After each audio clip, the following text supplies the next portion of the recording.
ఇప్పుడు గానే పోతాడా బస్సు బస్సు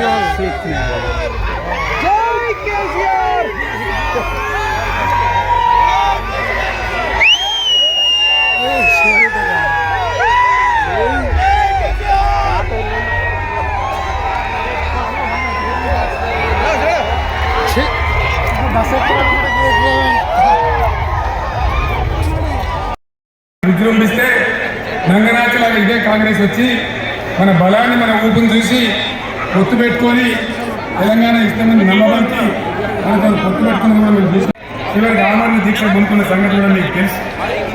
ఆ సందర్భంలో భయపడ్డ కాంగ్రెస్ పార్లమెంట్లో ప్రతిపక్షాలని కాంగ్రెస్ గొంతు పట్టుకుంటే అప్పుడు దిగివచ్చి తెలంగాణ కోసం కనీసం తెలంగాణ సోయిని కూడా ప్రదర్శించలేకపోయినారు.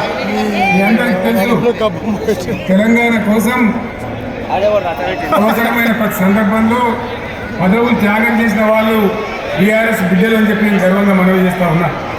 కానీ పదవుల కోసం తెలంగాణను ఆగం చేసిన వాళ్ళు ఆనాడు ఉన్నటువంటి కాంగ్రెస్ నాయకులు అని చెప్పి కూడా నేను మనవి చేస్తా ఉన్నా. చంద్రబాబు నాయుడు ఆనాడు ముఖ్యమంత్రిగా ఉండి ఎంత ఘోరం అంటే హైదరాబాద్ నడిబొడ్డున ఉండే తెలంగాణ గడ్డలో ఉండేటువంటి రాజధానిలో మన శాసనసభలో తెలంగాణ పదాన్ని నిషేధించినారు. తెలంగాణ అనవద్దని స్పీకర్ ద్వారా రూలింగ్ ఇప్పించినారు.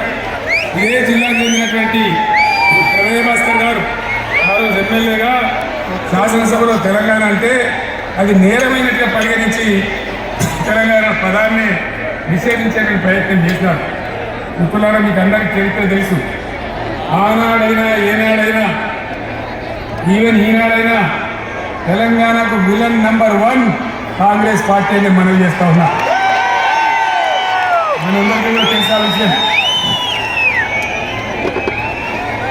తెలంగాణ హైదరాబాద్ స్టేట్ పేరుతో ఉన్ననాడు ప్రజలు వద్దంటుంటే కూడా రాజకీయ అవసరం ఏర్పడి ఆనాడు వచ్చి మళ్ళీ తెలంగాణ ఇస్తామని ప్రకటించి వాళ్ళకి ఇష్టం లేకపోయినా తెలంగాణ సృష్టించినటువంటి ఆ సుడిగాడుపులకి తట్టుకోలేమని భయపడి తెలంగాణ ఇచ్చిన విషయం కూడా మీకు తెలుసు.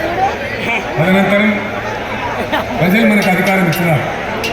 దాన్ని మనం ఏదో అధికారం అనుభవించడానికి తీసుకోలే, బాధ్యత తీసుకున్నాం. ఎంత బ్రహ్మాండంగా పనిచేసినాం. రాష్ట్రాన్ని మన చేతిలో పెడితే ఎక్కడున్న తెలంగాణను ఎక్కడ తీసుకొని పోయినాం. అనేక రంగాలలో please please please please please ఒకటే మాట. ఏ బాబు ఇక్కడ నేను మాట్లాడుతున్నా, అక్కడ మీరు మాట్లాడుతుంటాను. అర్థం ఉన్నావా? ఏ అర్థం కాదు ప్రజలకు. నేను పనిలేదా? ఏ పద్ధతి? ఈ పార్టీ కార్యకర్తలేదా? సైలెన్స్ ఉండండి. అంతమంది నాకు లక్షల మంది 10 మంది ఏందా ఇక్కడ? 10 నిమిషాలు సైలెంట్ ఉన్నాయి కదా. చివరిలో బాగా చెప్తాం. స్లోగా అద్భుతంగా దుర్గా స్టే అయితే దుర్గాం బాధ్యత ఇవ్వాల్సింది ఏంటంటే మీరు అడగడం బంద్ చేయండి. ఇంతమంది ఉన్నారు. సీఎం పనిలేదు పనిలేదని మళ్ళీ అందరు ఇళ్ళలో చేరుకోవద్దా? క్షేమంగా పోవద్దా? ఎక్కడెక్కడ నుంచో దూరం నుంచి ఎక్కడ వాళ్ళు 10 నిమిషాలకి సైలెంట్ ఉందని ఉండన్న వాళ్ళు